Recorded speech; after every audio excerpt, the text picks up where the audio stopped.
अस्सलाम वालेकुम जी दोस्तों, वेलकम हो गया यूट्यूब तो नवे आने वाले दोस्तों का। लो जी भाजन, कल की एक वीडियो बयान आया सामने उस्ताद मिठू लाली हसन लाली का, जिहदे च वो कह रहे हैं कि यार तुसी ना सोशल मीडिया ते जेड़े साडा कोई बंदा असी वेख लिया, असी उन्होंने साड़ी शगिर्द होया तो बहुता गल या तस्वीर या वीडियो लाते हुए वेख लिया, असी उन्होंने अपनी शगिर्दी तो फारग कर देंगे। बड़ी अच्छी गल है जी जनाब, देर आए दुरुस्त है। मेरा ख्याल है कि यह वीडियो फिर वही गल है कि काफ़ी देर पहले लग जानी चाहिए सी, दोनों साइडा तो लगनी चाहिए सी, और दोनों पार्टियां साफ तरीके नाल कहंदे कि जोड़ा भी बंदा सोशल मीडिया ते साडी वीडियो ला रहा है या लाहौर वालों ला रहा है या उधरों ला रहा है, साडा इन्हां नाल कोई लिंक नहीं है। जे कोई बंदा लाहौर वाले नूं गाल कड्ढेगा तो वो सानू कड्ढेगा, तो लाहौर वाले नूं ही चाहिए सी जिहड़ा लाहौर वालों कोई गाल कड्ढेगा वो सानू कड्ढेगा। और सारे यूट्यूबर तो गलत नहीं ना है कि कुछ विच काफ़ी सारे गंदे आंडे ने। कल दी वीडियो जे मैं पहले कहा सी कि बड़े बंदियां ने आके भौंकना है। एक मुंडा नूं मैं काफ़ी देर तो देख रहा वां, उन्हें साडी वीडियो ते आके गंद इन्ना पाना हुंदा है, इन्ना पाना हुंदा है कि मैं तुहानूं की दस्सां। कोशिश करांगा वीडियो चारी नाल उहदी आईडी मैंशन मैं करदा नहीं तो थंबनेल ते मैं लाजमी उहदी वीडियो तस्वीर ना मैंशन करांगा। अली रज़ा है, अली रज़ा बेटा तेरे आस्ते यह गल हैगी है, तेरे च ना 1% भी हलाल दा तुखम नहीं है। हुण तू पुछेगा क्यों नहीं है, मैं तेनों इन्नियां वीडियो तेरे ते बनाईयां ने, तू तेरे च जे कोई हलाल दा तुखम हुंदा ना तू अपना नंबर सेंड करदा तो मैनूं डायरैक्ट आके मिलदा, ठीक है। बड़े लोगों ने बैड कमेंट्स कीते, कई ने अच्छे भी किए, अच्छे बुरे लोग तो सारी दुनिया ते है ना, वो असी वो गवारा भी नहीं करते कि इन्होंने जवाब दिता जाए। क्यों साढ़े फर्क तो उन्होंने विच फर्क यही है कि उन्होंने जिस तरह भी परवरिश हुई है, हो सकता उन्होंने माँ प्यो चंगे हो, अगों काम कोई होर ला गया हो। तलक लफाज इस वास्ते ने, मैं पहले कह रहा जोड़ा उस्ताद सीनियर सुन रहा है या नहीं सुनना चाहता यहो जी गुफ्तगू, वो भाई स्क्रिप करके जा सकता है। अज सिर्फ मैं वीडियो वो लोगों के बनानी है जोड़े साढ़े चैनल के आके अपनी गलाजत खिलार के जाते हैं, ठीक है। अली रज़ा है भाजन, ताडे अगर तुखम च 1% भी कोई तुखम चंगा पिया है ना तो तुसी मैनूं फोन करके ना, फोन जरूर करना जी, ठीक है ना, तो कमेंट्स के अपना नंबर लाजमी लिख के जाना। आईडी मैं शॉर्ट वीडियो में 2 लाइया ने वो आईडी दी, ठीक है, मजबूर हो के। मैं यहो जिहा बंदा ही नहीं गा, किसी मैं नहीं चाहता।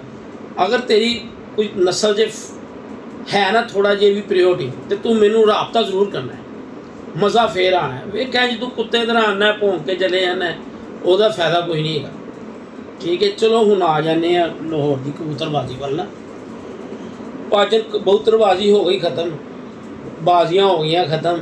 उन लोग एको ही गल चेयरमैन साहब ने इंज किया, चेयरमैन साहब ने इंज किया। भाई तुहाडी उदों ज़बान थत्थी सी, उदों तुहाडी ज़बान थत्थी सी। तुसी जो चेयरमैन साहब ने कहा सी ना, तुसी उत्थों मारदे सलफ ते सीधा पहुँच जाते चेयरमैन साहब को, उन्होंने कहते चेयरमैन साहब तुसी साडे वड्डे हो, तुसी सानूं लाहौर से लियाण वाले हो, अगर तुसी साडे नाल इहो जी गल करोगे साडा तो दिल टुट जाएगा। तुसी बल्कि यह पहल करदे, अगर चेयरमैन साहब तुसी साडे नाल कोई इहो जी गल कीती, असी बाजियां सेंटर 'च छड्ड के चले जाणियां ने, सानूं अपनी इज्जत का बहुता ख्याल है। तुसी यह गल नहीं कीती, इंज हो सकदी सी गल, बिल्कुल हो सकदी सी, क्योंकि तुसी नहीं कीती। तुहानूं पता सी कि जो असी अपनी मतलब बाद चों काम पाना है, वो असी भी वो गल एक बदल गई बदले दे विच। तुसी गेम नूं लै गए हो बदले दे विच, बदले दे विच तुसी लाहौरियां नूं वो मतलब गालां कड्ढियां, इन्ना बुरा भला किया उस लाहौर दे उस्तादां नूं। हुण कई बंदे विच आ के कह रहे हैं कि तुहानूं की है, भाई मैं लाहौर दा वां। बंदा पुछे ते तैनूं की है, तू वीडियो नहीं वेखनी ते ना वेख, निकल इत्थों, तैनूं किसी ने दावत दी है, तू आके साडी वीडियो ते वेख, ठीक है ना। मैं वो लोगों के कमेंट्सां के जवाब दे रहा जिन्होंने कमेंट्स किए हैं, ठीक है। बाकी राजा सरार साहब नाल गल हुई है, दुरानी साहब ने कोई उन्होंने अच्छी गुफ्तगू हुई है, जिन्हें अच्छे मैसेज किए हैं उन्होंने अच्छे तरीके जवाब मिले, जिन्हें गंदे की लफ्ज़ यूज़ किए हैं ਉਹ ਜਾ ਕੇ ਰਿਪਲਾਈ ਪੜ੍ਹ ਲੈਣ ਜ਼ਰਾ, ਠੀਕ ਹੈ ਨਾ। ਉਹ ਰਿਪਲਾਈ ਪੜ੍ਹ ਲੈਣ। ਉਹ ਗਾਲਾਂ ਜੇ ਤੁਸੀਂ ਕੱਢੀਆਂ ਨਾ ਤੇ ਅਸੀਂ ਵੀ ਤੁਹਾਡੀ ਨਾ ਦੋਨਾਂ ਨੂੰ ਇੱਕ ਕਰ ਦਿੱਤਾ, ਠੀਕ ਹੈ ਨਾ, ਸਮਝਦੇ ਹੋ ਨਾ। ਦੋਨਾਂ ਨੂੰ ਇੱਕ ਕਰ ਦੇਣਾ, ਕਹਿੰਦੇ ਨਹੀਂ ਇੱਕ ਕਰ ਦਿੱਤੀ, ਉਹ ਵਾਲੀ ਹਿਸਾਬ ਹੋਇਆ। ਮੈਂ ਕੱਢਣਾ ਨਹੀਂ ਸੀ ਚਾਹੁੰਦਾ ਹੀ ਨਹੀਂ ਸੀ ਕਿ ਮੈਂ, ਕਿਉਂਕਿ ਅੱਛੀ ਗੱਲ ਨਹੀਂ, ਸੋਸ਼ਲ ਮੀਡੀਆ ਤੋਂ ਅੱਛਾ ਮੈਸੇਜ ਨਹੀਂ ਜਾਏਗਾ। ਦੂਸਰੀ ਸ਼ਮਾਇਲ ਲੜਕੇ ਦੀ ਗੱਲ, ਉਹਨਾਂ ਨੇ ਭਾਜਨ ਪਾਰਟੀ ਛੱਡਤੀ। ਉਹਨਾਂ ਵਾਸਤੇ ਕੀ ਕਿਆਮਤ ਦਾ ਟਾਈਮ ਹੋਏਗਾ ਜਦੋਂ ਉਹਨਾਂ ਨੂੰ ਮਿੱਠੂ ਲਾਲੀ ਜੀ ਛੱਤ ਤੋਂ ਲਾਹੌਰ ਵਾਲੀ ਤੋਂ ਧੱਕਾ ਮਾਰਿਆ ਗਿਆ। ਉਤੋਂ ਕਹਿ ਰਹੇ ਮੈਂ ਉਸਤਾਦ, ਉਹਨੇ ਕੋਈ ਗੱਲ ਕੀਤੀ ਸ਼ਮਾਇਲ ਭਾਈ ਨੇ ਕਿ ਮੈਂ ਉਸਤਾਦ ਦੇ ਨਾਲ ਆ ਜਾਂ ਕਿਸ ਤਰ੍ਹਾਂ। ਉਹਨੇ ਕਿਹਾ ਕਿਹੜਾ ਉਸਤਾਦ? ਵਾਇਸ ਸੁਣ ਰਹੇ ਹੋ ਤੁਸੀਂ ਭਾਈ, ਉੱਥੇ ਤੁਹਾਨੂੰ ਮਹਿਮਾਨ ਨਵਾਜ਼ੀ ਨਜ਼ਰ ਨਹੀਂ ਆ ਰਹੀ, ਠੀਕ ਹੈ। ਉੱਥੇ ਉਹ ਤਾਂ ਤੁਹਾਡਾ ਆਪਣਾ ਇੱਕ ਘਰ ਦਾ ਮੈਂਬਰ ਸੀ, ਤੁਹਾਡਾ ਆਪਣੇ ਘਰ ਦੇ ਵਿੱਚ ਇਹ ਸਲੂਕ ਹੈ ਤੇ ਤੁਸੀਂ ਦੂਸਰੇ ਨੂੰ ਕੀ ਸਮਝਣਾ ਹੈ, ਠੀਕ ਹੈ। ਬਾਕੀ ਜਨਾਬ ਅਲੀ ਰਜ਼ਾ, ਸਪੈਸ਼ਲ ਵੀਡੀਓ ਤੇਰੇ ਵਾਸਤੇ ਹੀ। ਤੂੰ ਆਣਾ ਤੇ ਭੌਂਕਣਾ ਤੇ ਵੱਢ ਕੇ ਵੀ ਵਿਖਾਣਾ। ਜੇ ਤੂੰ ਇੰਝ ਹੀ ਭੌਂਕੀ ਜਾਏਗਾ ਤੇ ਉਹਦਾ ਫਾਇਦਾ ਕੋਈ ਨਹੀਂ। ਅਸੀਂ ਤੇ ਕਹਿੰਦੇ ਆ ਤੇ ਭੌਂਕ ਤੇ ਵੱਢ ਕੇ ਵਿਖਾ, ਠੀਕ ਹੈ। ਤੂੰ ਜਿੱਥੇ ਦਾ ਵੀ ਹੈ, ਜਿੱਥੇ ਦਾ ਵੀ ਹੈ, ਭਾਵੇਂ ਤੇਰੇ 4 ਅੱਬੇ ਨੇ ਤੇ ਭਾਵੇਂ 5 ਅੱਬੇ ਨੇ, ਤੂੰ ਇੱਕ ਵਾਰੀ ਟੱਚ ਜ਼ਰੂਰ ਕਰਨਾ ਹੈ। ਅਗਲੀ ਗੱਲ ਫਿਰ ਤੈਨੂੰ ਮੈਂ ਸਮਝਾਵਾਂਗਾ, ਠੀਕ ਹੈ। ਬਾਕੀ ਜਿਹੜੇ ਕਮੈਂਟਸਾਂ 'ਚ ਆ ਕੇ ਨਾ ਮਤਲਬ ਅਬਿਊਜ਼ਿੰਗ ਕਰ ਰਹੇ ਨੇ ਨਾ, ਸਾਨੂੰ ਉਹਨਾਂ ਦੀ ਕੋਈ ਟੈਨਸ਼ਨ ਨਹੀਂ। ਸਾਨੂੰ ਪਤਾ ਹੈ ਕਿ ਇਹਨਾਂ ਦੀ ਪਰਵਰਿਸ਼ ਵੀ ਇੰਝ ਹੀ ਹੋਈ ਹੈ। ਨਾ ਇਹਨਾਂ ਦੇ ਅੱਗੇ ਪਿੱਛੇ ਦਾ ਪਤਾ ਹੁੰਦਾ ਹੈ ਤੇ ਨਾ ਇਹਨਾਂ ਨੂੰ ਇਹ ਪਤਾ ਹੁੰਦਾ ਹੈ ਕਿ ਅਸੀਂ ਜਾਣਾ ਕਿੱਧਰ ਹੈ। ਮਤਲਬ ਇਹ 3 ਚੋਂ ਨਾ 13 ਚੋਂ। ਜਾਂ ਤਾਂ ਆਪਣਾ ਨਾਲ ਤੁਸੀਂ ਨੰਬਰ ਸੈਂਡ ਕਰੋ ਨਾ, ਕੋਈ ਐਸਾ ਗਲਤ ਕਮੈਂਟਸ ਕਰੋ ਤੇ ਨਾਲ ਕਰੋ ਨੰਬਰ ਸੈਂਡ, ਅਗਲਾ ਫਿਰ ਤੁਹਾਨੂੰ ਪੂਰਾ ਘਰ ਤੱਕ ਛੱਡ ਗਿਆ, ਠੀਕ ਹੈ। ਨਾ ਅਸੀਂ ਕੋਈ ਵੀਡੀਓ 'ਤੇ ਗਲਤ ਗੱਲ ਕੀਤੀ, ਨਾ ਅਸੀਂ ਕਿਸੇ ਨੂੰ ਅਬਿਊਜ਼ਿੰਗ ਕੀਤੀ, ਨਾ ਕਿਸੇ ਦਾ ਦਿਲਜ਼ਾਰੀ ਕੀਤੀ। ਅਸੀਂ ਕੀਤੀ ਹਕੀਕਤ ਬਿਆਨ। ਉਹਦੇ ਵਿੱਚ ਅਗਰ ਕਿਸੇ ਨੂੰ ਤਕਲੀਫ ਹੁੰਦੀ ਹੈ, ਅੱਛੇ ਲਫ਼ਜ਼ਾਂ ਨਾਲ ਸਾਡੇ ਨਾਲ ਕੰਟੈਕਟ ਕਰੇ, ਅੱਛੇ ਲਫ਼ਜ਼ਾਂ ਨਾਲ ਜਵਾਬ ਦਾ। ਨਾ ਤਾਂ ਮੈਂ ਉਸਤਾਦ ਮਿੱਠੂ ਲਾਲੀ ਨੂੰ ਕੋਈ ਗੱਲ ਕੀਤੀ, ਠੀਕ ਹੈ। ਅਤੇ ਮੈਂ ਤਾਂ ਇੰਨੀ ਜੀ ਗੱਲ ਕੀਤੀ ਹੈ, ਉਸਤਾਦ ਜੀ ਸਾਰੀ ਕਰਵਾਹਟ ਤੁਸੀਂ ਆਪਣੇ ਘਰ ਜਾ ਕੇ ਬੋਲਦੇ ਪਏ ਹੋ। ਤੁਹਾਡਾ ਕੰਮ ਸੀ ਇੱਥੇ ਬਹਿ ਕੇ ਵੀਡੀਓ ਬਣਾਉਂਦੇ, ਇੱਥੇ ਰਹਿ ਕੇ ਵੀਡੀਓ ਬਣਾਉਂਦੇ, ਗੱਲ ਦਾ ਤੁਹਾਨੂੰ ਤਦ ਮਜ਼ਾ ਆਉਣਾ ਸੀ। ਔਰ ਮੈਨੂੰ ਨਹੀਂ ਲੱਗਦਾ ਕਿ ਤੁਸੀਂ ਇੱਥੋਂ ਕੰਮ ਲਿੱਤਾ, ਇੱਥੋਂ ਤੁਸੀਂ ਕੰਮ ਨਹੀਂ, ਤੁਸੀਂ ਡਿਪਰੈਸ਼ਨ 'ਚ ਆ ਗਏ, ਤੁਸੀਂ ਹਾਈਪਰ ਹੋ ਗਏ। ਅਗਰ ਤੁਸੀਂ ਇੱਥੋਂ ਕੰਮ ਲਿੱਤਾ ਹੁੰਦਾ ਨਾ ਤੇ ਤੁਸੀਂ ਵੀਡੀਓ ਵੀ ਇੱਥੇ ਬੈਠ ਕੇ ਬਣਾਉਂਦੇ। ਪਹਿਲੀ ਵੀਡੀਓ ਉਸ ਦਿਨ ਬਣਾਉਂਦੇ ਜਿਸ ਦਿਨ ਚੇਅਰਮੈਨ ਸਾਹਿਬ ਨੇ ਤੁਹਾਨੂੰ ਗੱਲਾਂ ਕੀਤੀਆਂ ਸੀ। ਮੈਂ ਕਿਸੇ ਦੀ ਸਾਈਡ ਵੀ ਨਹੀਂ ਲੈ ਰਿਹਾ ਕਿ ਚੇਅਰਮੈਨ ਸਾਹਿਬ ਨੇ ਨਹੀਂ ਕਿਹਾ ਜਾਂ ਕੀਤੀਆਂ। ਉਹਨਾਂ ਨੇ ਚਿੜੀਆਂ ਤੋਤੇ ਕਾਂ ਤੁਹਾਡੇ ਨੂੰ ਤਾਂ ਨਹੀਂ ਮਾਂ ਭੈਣ ਦੀ ਕੋਈ ਗਾਲ ਕੱਢੀ, ਜਾਂ ਕੱਢੀ ਤੇ ਮੈਨੂੰ ਦੱਸੋ, ਕਲਿੱਪਸ ਸੈਂਡ ਕਰੋ, ਦੱਸੋ ਕਿ ਤੁਹਾਨੂੰ ਕਿੱਥੇ ਕੱਢੀ ਤੇ ਤੁਹਾਡੇ ਬੰਦਿਆਂ ਨੇ ਕੀ ਕੀਤਾ। ਤੁਹਾਡੀਆਂ ਨਹੀਂ ਨਜ਼ਰਾਂ 'ਚੋਂ ਗੁਜ਼ਰ ਰਿਹਾ ਯਾਰ। ਤੁਸੀਂ ਤੇ ਕਬੂਤਰਬਾਜ਼ ਦੇ ਥੰਮ ਹੈਗੇ ਹੋ, ਕਬੂਤਰਬਾਜ਼ੀ ਦੇ। ਤੁਸੀਂ ਇੱਕ ਮੈਸੇਜ ਦੱਸੋ, ਚੇਅਰਮੈਨ ਸਾਹਿਬ ਵੱਲੋਂ ਇੱਕ ਵੀਡੀਓ ਵੀ ਲੱਗੀ, ਸ਼ਰਮ ਆਉਣੀ ਚਾਹੀਦੀ। ਉਂਝ ਕਹਿੰਦੇ ਹੋ ਅਸੀਂ ਇੰਜਾਂ ਤੇ ਅਸੀਂ ਉਂਝਾਂ, ਸ਼ਰਮ ਆਉਣੀ ਚਾਹੀਦੀ। ਉਹਨੇ ਇੱਕ ਵੀਡੀਓ ਬਣਾਈ, ਉਸ ਤੋਂ ਬਾਅਦ ਉਹਨਾਂ ਦੀ ਕੋਈ ਵੀਡੀਓ ਆਈ ਸਾਹਮਣੇ। ਉਹ ਤੁਹਾਨੂੰ ਜਵਾਬ ਦੇਣਾ ਹੀ ਨਹੀਂ ਸਮਝਦੇ ਕਿ ਤੁਸੀਂ ਇਸ ਲਾ ਕੇ ਤੁਹਾਨੂੰ ਜਵਾਬ ਦਿੱਤਾ ਜਾਵੇ, ਠੀਕ ਹੈ ਨਾ। ਇਹ ਟਿਕਟੋਕ ਜੇ ਤੇ ਤੁਸੀਂ ਸਟਾਰ ਹੈ ਬਣੇ ਹੋਏ ਨਾ, ਇਹ ਛੱਡ ਦਿਓ, ਇਹ 'ਚ ਕੋਈ ਫਾਇਦਾ ਨਹੀਂ ਹੈਗਾ। ਇਹ 'ਚ ਤੁਸੀਂ 2 ਗਾਲਾਂ ਕੱਢੋਗੇ ਤੇ 2-4 ਤੁਹਾਨੂੰ ਵੀ ਆਉਣੀ ਹੈ, ਠੀਕ ਹੈ ਨਾ। ਹੋ ਸਕਦਾ ਹੈ ਤੁਸੀਂ ਜਿੰਨੀ ਜਲਦੀ ਨਾ ਇਹਨੂੰ ਵੈਂਡ ਅਪ ਕਰਾਵੋ, ਇਹ 'ਚ ਤੁਹਾਡੀ ਇੱਜ਼ਤ ਵੀ ਬਚੀ ਰਹੇਗੀ ਤੇ ਅਗਲੇ ਦੀ ਇੱਜ਼ਤ ਵੀ ਬਚੀ ਰਹੇਗੀ, ਠੀਕ ਹੈ ਨਾ। ਤੇ ਲਿਹਾਜ਼ਾ ਬਦਲੇ ਦੀ ਅੱਗ ਆਪਣੇ ਵਿੱਚੋਂ ਕੱਢ ਦੇਵੋ। ਚੈਂਪੀਅਨ ਜਿਹੜਾ ਹੁੰਦਾ ਨਾ, ਚੈਂਪੀਅਨ ਡਿਪਰੈਸ਼ਨ 'ਚ ਨਹੀਂ ਆਉਂਦਾ ਤੇ ਨਾ ਉਹ ਗੁੱਸੇ 'ਚ ਆਉਂਦਾ। ਉਹ ਅੱਛੇ ਤਰੀਕੇ ਨਾਲ, ਤੁਹਾਡੇ ਚਿਹਰੇ ਦੋਨਾਂ ਦੇ ਇਸ ਤਰ੍ਹਾਂ ਸੀ, ਤੁਸੀਂ ਗੁੱਸੇ ਨਾਲ ਭਰੇ ਹੋਏ ਸੀ, ਜਾਂ ਤੁਹਾਨੂੰ ਵਾਪਸੀ ਦਾ ਗੁੱਸਾ ਸੀ, ਜਾਂ ਤੁਸੀਂ ਲਾਹੌਰੋਂ ਜਿਸ ਤਰ੍ਹਾਂ ਵੀ ਗਏ ਹੋ, ਜਿੱਤ ਕੇ ਗਏ ਹੋ, ਹਾਰ ਕੇ ਗਏ ਹੋ, ਉਹ ਅੱਲਾ ਨੂੰ ਹੀ ਪਤਾ ਹੈ। ਅਸੀਂ ਤਾਂ ਹਾਰ ਜਿੱਤ ਦੀ ਗੱਲ ਹੀ ਨਹੀਂ ਕਰ ਰਹੇ ਕਿ ਹਾਰਿਆ ਕੌਣ ਹੈ ਤੇ ਜਿੱਤਿਆ ਕੌਣ ਹੈ, ਜਾਂ ਕਿਹਦੇ ਜ਼ਿਆਦਾ ਉੱਡੇ ਨੇ ਕਿਹਦੇ ਘੱਟ ਉੱਡੇ ਨੇ। ਤੁਹਾਨੂੰ ਸਿਰਫ ਇੰਨੀ ਗੱਲ ਕਹੀ ਹੈ, ਜਿਹੜਾ ਤੁਸੀਂ ਘਰ ਜਾ ਕੇ ਦੋਨੋਂ ਭਰਾਵਾਂ ਨੇ ਵੀਡੀਓ ਬਣਾਈ ਹੈ ਨਾ, ਉਹ ਤੁਹਾਨੂੰ ਇੱਥੇ ਬਣਾਉਣੀ ਚਾਹੀਦੀ ਸੀ। ਜੇ ਚੇਅਰਮੈਨ ਸਾਹਿਬ ਨੇ ਵੀਡੀਓ ਬਣਾਈ ਸੀ ਨਾ, ਤੇ ਤੁਹਾਨੂੰ ਚੇਅਰਮੈਨ ਸਾਹਿਬ ਲਾਹੌਰ 'ਚ ਲੈ ਕੇ ਆਏ ਸੀ। ਤੁਸੀਂ ਕਹਿੰਦੇ ਚੇਅਰਮੈਨ ਸਾਹਿਬ ਇਹ 2 ਬਾਜ਼ੀਆਂ ਤੁਹਾਡੇ ਲਾਹੌਰ ਵਾਲਿਆਂ ਨੇ ਫੜੀਆਂ ਨੇ, ਇਹ ਵੇਖੋ ਇਹ ਲੋਕਾਂ ਨੇ ਨਾ ਸਾਡੇ ਵਾਸਤੇ ਇਹ ਵੀਡੀਓ ਬਣਾਈਆਂ ਨੇ। ਤੁਹਾਡੀ ਇੱਕ ਅੱਛੀ ਗੱਲ ਹੀ ਨਹੀਂ ਆਈ, ਕਿਉਂਕਿ ਤੁਸੀਂ ਤਾਂ ਆਪ ਬਦਲੇ ਦੀ ਅੱਗ 'ਚ ਭੜਕੇ ਹੋਏ ਸੀ, ਠੀਕ ਹੈ ਨਾ। ਤੁਸੀਂ ਕਹਿੰਦੇ ਭਾਈ ਨੂੰ ਲਾਹੌਰ ਦੇ ਸੀਨੀਅਰ ਉਸਤਾਦਾਂ ਨੂੰ ਇਕੱਠੇ ਕਰਦੇ, ਔਰ ਉਹਨੂੰ ਵੀਡੀਓ ਬਣਾਉਂਦੇ ਉੱਥੇ, ਕਹਿੰਦੇ ਭਾਜਨ ਸਾਨੂੰ ਅਸੀਂ ਇੱਥੇ ਇੱਜ਼ਤ ਗਵਾਉਣ ਨਹੀਂ ਆਏ, ਅਸੀਂ ਤੇ ਕਬੂਤਰਬਾਜ਼ੀ ਕਰਨ ਆਏ ਹਾਂ। ਤੁਹਾਡੇ ਉਹ ਦਿਮਾਗ 'ਚ ਗੱਲ ਨਹੀਂ ਸੀ, ਕਿਉਂਕਿ ਤੁਹਾਡੇ ਦਿਲ 'ਚ ਬਦਲਾ ਭਰਿਆ ਹੋਇਆ ਸੀ ਉਹ ਚੈਂਪੀਅਨ ਵਾਲਾ। ਉਹ ਜਿਹੜੀ ਪਿਛਲੀ ਵੀਡੀਓ 'ਚ ਮੈਂ ਗੱਲ ਕੀਤੀ ਹੈ ਕਿ ਉਹ ਕੀ ਸੱਪ ਵਰਕਸ਼ਾਪ 'ਚ ਵੜ ਗਿਆ, ਪਿਛਲੀ ਵੀਡੀਓ ਤੁਹਾਨੂੰ ਦੇਖਣੀ ਪੈਣੀ, ਉਹ 'ਚ ਪੂਰੀ ਮਿਸਾਲ ਮੈਂ ਦਿੱਤੀ ਸੀ। ਤੁਸੀਂ ਆਪਣੀ ਇਹਨਾਂ ਦੇ ਵਿੱਚ ਸੀ, ਮੈਂ ਇੰਜ ਕਰ ਦਾਂਗਾ, ਮੈਂ ਉਂਝ ਕਰ ਦਾਂਗਾ। ਕੀ ਹੋਇਆ? ਸ਼ੌਕ ਦਾ ਬੇੜਾ ਗਰਕ ਕਰਕੇ ਚਲੇ ਗਏ। ਕਿਸ ਨਜ਼ਰਾਂ ਨਾਲ ਸ਼ੌਕ ਨੂੰ ਵੇਖਦੀ ਪਈ ਹੈ ਦੁਨੀਆ, ਠੀਕ ਹੈ ਨਾ? ਕਿੰਨੇ ਬੰਦੇ ਹੋਣਗੇ, ਕੋਈ 200 300 400 ਬੰਦਾ ਹੋਏਗਾ ਜਿਹੜਾ ਗਲਤ ਕਮੈਂਟਸ ਕਰ ਰਿਹਾ, ਅਤੇ ਜਿਹੜੇ ਕਮੈਂਟਸ ਨਹੀਂ ਕਰ ਰਹੇ ਉਹ ਦੂਰ ਬਹਿ ਕੇ ਵੇਖ ਰਹੇ ਨੇ ਕਿ ਕਿੰਨੇ ਘਟੀਆ ਲੋਕ ਨੇ, ਇਹ ਗਾਲਾਂ ਕੱਢ ਰਹੇ ਨੇ।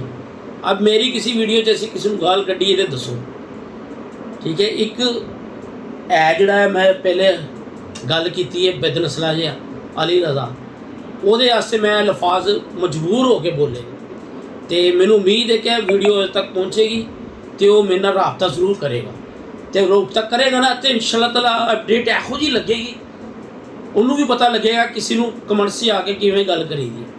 ਬਾਕੀ ਬੇਹਤਰਨ ਬੇਸ਼ੁਮਾਰ ਲੋਕਾਂ ਨੇ ਕਮੈਂਟਸ ਕੀਤੇ, ਵਿਊਜ਼ਿੰਗ ਕੀਤੀ, ਅੱਛਾ ਬੁਰਾ ਬੜਾ ਗਿਆ, ਕਿਸੇ ਨੇ ਅੱਛਾ ਗਿਆ, ਕਿਸੇ ਨੇ ਬੁਰਾ ਗਿਆ।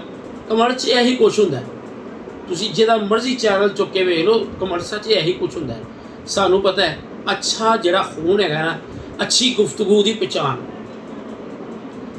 ਠੀਕ ਹੈ ਨਾ? ਅੱਛੀ ਗੁਫ਼ਤਗੂ ਉਹਦੀ ਪਹਿਚਾਣ ਹੁੰਦੀ ਹੈ ਅੱਛੇ ਖੂਨ ਦੀ। ਇਹ ਜੇ ਬੰਦਾ ਗੱਲ ਸਮਝ ਲੈਣਾ ਤਾਂ ਕਿਸੇ ਨੂੰ ਗਲਤ ਗੱਲ ਹੀ ਨਾ ਕਰੇ। ਜ਼ਾਹਿਰ ਗੱਲ ਹੈ, ਹੁਣ ਜਿਵੇਂ ਅਲੀ ਰਜ਼ਾ ਮੈਨੂੰ ਗੱਲਾਂ ਕਰ ਰਿਹਾ, ਮੈਂ ਉਹਨੂੰ ਇੱਕ ਵਾਰੀ ਸਮਝਾਇਆ, 2 ਵਾਰੀ ਸਮਝਾਇਆ, ਔਰ ਵੀਡੀਓ ਵੀ ਬਣਾਈ ਹੈ, ਉਹਨੂੰ ਸਮਝ 'ਚ ਨਹੀਂ ਆ ਰਹੀ, ਫਿਰ ਜਾ ਕੇ ਮੈਂ ਹੁਣ ਉਹਦੇ ਖਿਲਾਫ ਐਕਸ਼ਨ ਲਿੱਤਾ, ਠੀਕ ਹੈ? ਤੁਹਾਨੂੰ ਵੀ ਇਸ ਤਰ੍ਹਾਂ ਚਾਹੀਦਾ ਸੀ ਕਿ ਤੁਸੀਂ ਭਾਜਨ, ਜਦੋਂ ਤੁਹਾਨੂੰ 2 ਬਾਜ਼ੀਆਂ ਤੁਸੀਂ ਹਾਰੇ ਸੀ ਨਾ, ਤੁਸੀਂ ਇੱਕ ਯਾਰ ਦੋਸਤ ਮਾਹੌਲ ਸੀ ਤੁਹਾਡਾ, ਯਾਰਾਨੇ ਸੀ, ਬੜਾ ਮਿਲ ਜੁਲ ਕੇ ਸੀ। ਤੁਸੀਂ ਮੁੰਤਜ਼ਰ ਮਹਿੰਦੀ ਨੂੰ ਕਹਿ ਦਿੰਦੇ, ਉਸਤਾਦ ਮਲਕ ਮੁਬਸ਼ਰ ਨੂੰ ਕਹਿ ਦਿੰਦੇ, ਉਸਤਾਦ ਚੇਅਰਮੈਨ ਨੂੰ ਕਹਿ ਦਿੰਦੇ, ਜਾਂ ਕਿਸੇ ਹੋਰ ਉਸਤਾਦ ਜੱਗੇ ਖੋਖਰ ਨੂੰ ਕਹਿ ਦਿੰਦੇ ਕਿ ਭਾਜਨ ਇੱਥੇ ਬੈਠੋ ਮੇਰੇ ਨਾਲ, ਮੈਂ ਇੱਕ ਵੀਡੀਓ ਬਿਆਨ ਦੇਣਾ ਚਾਹੁੰਦਾ, ਅਸੀਂ ਇੱਥੇ ਇੱਜ਼ਤ ਨਹੀਂ ਗਵਾਉਣਾ ਹੈ। ਔਰ ਤੁਹਾਡੇ 'ਚ ਤਾਂ ਭਾਈ ਉਹ ਅੱਡਾ ਕੁੱਟ ਕੇ ਪੜੀ ਹੋਈ ਸੀ। ਆਪਣੀ ਵੀਡੀਓ ਵੇਖਣਾ ਜਾਂ ਕਿਸੇ ਨੂੰ ਹਲਫ ਦੇ ਕੇ ਇਹ ਚੈੱਕ ਕਰਾਉਣਾ ਤੁਸੀਂ ਕਿੰਨਾ ਗੁੱਸੇ ਦੇ ਵਿੱਚ ਵੀਡੀਓ ਦੇ ਵਿੱਚ ਲੱਗਦੇ ਪਏ ਹੋ, ਠੀਕ ਹੈ ਨਾ? ਉਹਦੇ ਵਿੱਚ ਤੁਸੀਂ ਤੁਹਾਡੇ ਵੱਲੋਂ ਚੇਅਰਮੈਨ ਸਾਹਿਬ ਅਤੇ ਮੁੰਤਜ਼ਰ ਮਹਿੰਦੀ ਦੀਆਂ ਤਸਵੀਰਾਂ ਜੋੜ ਕੇ ਸਟੀਕਰ ਬਣਾਏ, ਅੱਗੋਂ ਤੁਹਾਡੇ ਵੀ ਬਣ ਗਏ। ਕੀ ਫਾਇਦਾ ਹੋ ਰਿਹਾ? ਬੰਦ ਕਰੋ ਅਤੇ ਸ਼ਰਮ ਖਾਓ, ਅਤੇ ਆਪ ਤੇ ਤੁਸੀਂ ਬਦਨਾਮ ਹੋਏ ਹੋ ਅਤੇ ਸਾਨੂੰ ਨਾ ਕਰੋ ਨਾਲ। ਅਸੀਂ ਗੱਲ ਉਹ ਕਰਨੀ ਹੈ ਜਿਹੜੀ ਹਕੀਕਤ ਹੈ। ਔਰ ਮੈਂ ਕਿਸ ਗੱਲੋਂ ਬੋਲਣਾ ਪਿਆ, ਮੈਨੂੰ ਕੀ ਤਕਲੀਫ ਹੈ? ਮੈਨੂੰ ਇਹ ਤੁਹਾਡੀਆਂ ਬਾਜ਼ੀਆਂ 'ਚੋਂ ਕੀ ਤਕਲੀਫ ਹੈ? ਮੈਂ ਨਾ ਉਹਨਾਂ ਦੀ ਗੱਲ ਕਰ ਰਿਹਾ ਅਤੇ ਨਾ ਮੈਂ ਤੁਹਾਡੀ ਕਰ ਰਿਹਾ। ਮੈਂ ਕਹਿ ਰਿਹਾ ਤੁਹਾਡੀ ਬਾਜ਼ੀ ਲੱਗੀ ਉਸਤਾਦ ਮੁੰਤਜ਼ਰ ਮਹਿੰਦੀ ਨਾਲ, ਤੁਹਾਡੀ ਬਾਜ਼ੀ ਲੱਗੀ ਉਸਤਾਦ ਜੱਗੇ ਖੋਖਰ ਨਾਲ, ਤੁਹਾਡੀ ਲੱਗੀ ਉਸਤਾਦ ਮੁਬਸ਼ਰ ਖੋਖਰ ਨਾਲ, ਮੁਖਤਲਿਫ ਹੋਰ ਘਰਾਂ ਨਾਲ ਲੱਗੀ। ਤੁਸੀਂ ਉਹਨਾਂ ਦਾ ਨਾਮ ਲਵੋ, ਪੂਰੇ ਲਾਹੌਰ ਨੂੰ ਨਾ ਉਹ ਤੁਸੀਂ ਆਪਣੇ ਬਿਆਨ ਪੇਸ਼ ਕਰਨ ਦੀ ਕੋਸ਼ਿਸ਼ ਕਰੋ, ਠੀਕ ਹੈ ਨਾ? ਪੂਰੇ ਲਾਹੌਰ ਦੇ ਨਾਲ ਨਾ ਤੁਸੀਂ ਇੰਜ ਕਰੋ ਕਿ ਲਾਹੌਰ ਨੇ ਸਾਡੇ ਨਾਲ ਇੰਜ ਕੀਤਾ, ਤੁਸੀਂ ਕਹੋ ਲਾਹੌਰ ਦੇ ਫਲਾਣੇ ਉਸਤਾਦ ਨੇ ਸਾਡੇ ਨਾਲ ਇੰਜ ਕੀਤਾ, ਜੇ ਤੁਹਾਡੇ ਕੋਲ ਥੋੜ੍ਹੀ ਜਿਹੀ ਅਕਲ ਹੈ। ਜੇ ਨਹੀਂ ਹੈ ਤਾਂ ਫਿਰ ਭਾਜਨ ਸਾਡੀ ਤਾਂ ਹੈਗੀ ਆਖਰੀ ਵੀਡੀਓ, ਤੁਸੀਂ ਉਹਨਾਂ ਦੇ ਖਿਲਾਫ ਕਰੀ ਜਾਓ, ਜੋ ਵੀ ਗੰਦ ਬੋਲਣਾ ਬੋਲੀ ਜਾਓ, ਅਤੇ ਉਹ ਤੁਹਾਡੇ ਖਿਲਾਫ ਕਰੀ ਜਾਣਗੇ, ਫਿਰ ਵੀ ਰਿਜ਼ਲਟ ਤੁਹਾਡੇ ਸਾਹਮਣੇ ਆ ਜਾਏਗਾ। ਜੇ ਹਲੇ ਕੰਮ ਨਹੀਂ ਰੁਕ ਰਿਹਾ ਅਤੇ ਇਹਦਾ ਕੰਮ ਹਲੇ ਰਿਜ਼ਲਟ ਨਿਕਲਣਾ ਜ਼ਰੂਰ ਹੈ ਕੁਛ ਦਿਨਾਂ ਤੱਕ, ਜੇ ਇਹਨਾਂ ਨੂੰ ਸਮਝ ਨਹੀਂ ਆ ਰਹੀ ਤੇ ਨਾ, ਅਤੇ ਲਿਹਾਜ਼ਾ ਸਾਡੀ ਤਾਂ ਹੈਗੀ ਹੈ ਆਖਰੀ ਵੀਡੀਓ।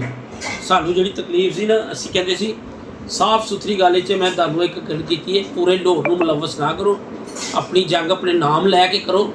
ਇਹ ਉਹ ਨਾ ਲੜਾਈ ਲੜੋ ਜਿਹੜੀ ਕਹਿੰਦੇ ਨੇ ਦਲੇਰਾਂ ਵਾਲੀ ਲੜਾਈ ਲੜੋ, ਨਾਮ ਲਵੋ ਉਹਨਾਂ ਦਾ, ਨਾਮ ਖੁੱਲ੍ਹ ਡੁੱਲ ਕੇ ਲਵੋ, ਠੀਕ ਹੈ ਨਾ? ਜੇ ਉਹਨਾਂ ਨੇ ਤੁਹਾਨੂੰ ਕਿਹਾ ਸੀ ਨਾ ਚਿੜੀਆਂ ਤੋਤੇ ਅਤੇ ਘੁੱਗੀਆਂ, ਇਹ ਤੁਹਾਨੂੰ ਅੱਜ 8-15 ਦਿਨਾਂ ਬਾਅਦ ਘੁੱਗੀਆਂ ਯਾਦ ਆਈਆਂ ਨੇ, ਹੈਂ? ਉਦੋਂ ਤਾਂ ਤੁਹਾਨੂੰ ਯਾਦ ਨਹੀਂ ਆਈਆਂ, ਉੱਥੇ ਵੀਡੀਓ ਬਣਾਉਣੀ ਸੀ, ਉੱਥੇ ਬਣਾਉਣ ਦਾ ਹੱਕ ਸੀ, ਇੱਥੇ ਕੋਈ ਹੱਕ ਨਹੀਂ ਹੈਗਾ। ਹੁਣ ਤੁਹਾਡੇ ਅਲਫਾਜ਼ ਜ਼ਾਇਆ ਨੇ, ਹੁਣ ਸਿਰਫ ਟਿਕਟੋਕ ਤੋਂ ਪੈਸੇ ਹੀ ਆਣੇ ਨੇ, ਯੂਟਿਊਬ ਤੋਂ ਪੈਸੇ ਹੀ ਆਣੇ ਨੇ, ਉਹ ਫਿਰ ਇੱਕ ਹੋਰ ਬਣਾ ਲੈਣਾ ਕੱਲ੍ਹ ਪਰਸੋਂ, ਠੀਕ ਹੈ ਨਾ? ਹੋਰ ਕੋਈ ਚੱਕਰ ਨਹੀਂ ਹੈਗਾ। ਔਰ ਵਿਊਜ਼ ਮੈਨੂੰ ਪਤਾ ਤੁਹਾਨੂੰ ਵੀ ਵਿਊਜ਼ਾਂ ਸ਼ੂਜ਼ਾਂ ਦਾ ਕੋਈ ਚੱਕਰ ਨਹੀਂ ਹੈਗਾ। ਆਪਣੀ ਸੱਚਾਈ ਪੇਸ਼ ਕਰਨ ਵਾਸਤੇ ਨਾ, ਜਾਂ ਆਪਣੀ ਇਮਾਨਦਾਰੀ ਪੇਸ਼ ਕਰਨ ਵਾਸਤੇ ਪ੍ਰੈਕਟੀਕਲ ਵੀ ਕੁਝ ਕਰਕੇ ਵਿਖਾਓ, ਠੀਕ ਹੈ ਨਾ? ਜੇ ਉਹਨਾਂ ਨੇ ਗਾਲ ਕੱਢੀ ਤੁਸੀਂ ਵੀ ਕੱਢੀ, ਤੁਹਾਡੇ ਤੇ ਉਹਨਾਂ 'ਚ ਕੀ ਫਰਕ, ਠੀਕ ਹੈ ਫਰਕ ਕੋਈ? ਜਾਂ ਤੇ ਫਰਕ ਹੁੰਦਾ ਹੈ ਫਿਰ ਕਿ ਤੁਸੀਂ ਗਾਲੀ ਦਾ ਜਵਾਬ ਪਿਆਰ ਨਾਲ ਦਿਓ ਜਾਂ ਤਰੀਕੇ ਨਾਲ ਦਿਓ। ਹੈ ਕੋਈ ਫਰਕ ਨਹੀਂ ਹੁੰਦਾ ਕਿ ਜੀ ਉਹ ਇੰਜ ਨੇ ਤੇ ਅਸੀਂ ਉਹਨੇ ਸਾਡੀ ਮਾਂ ਦੀ ਗਾਲ ਕੱਢੀ ਤੇ ਮੈਂ ਉਹਨੂੰ ਉਹਦੀ ਭੈਣ ਦੀ ਕੱਢਤੀ, ਫਿਰ ਸਾਡੇ ਹੱਥ ਦੇ ਬਰਾਬਰ ਹੋ। ਠੀਕ ਹੈ, ਲਿਹਾਜ਼ਾ खुश रहो, आबाद रहो, हाजिर रहो, मुस्कुराते रहो, अपने खर्चे में। अल्लाह हाफिज़। चलो।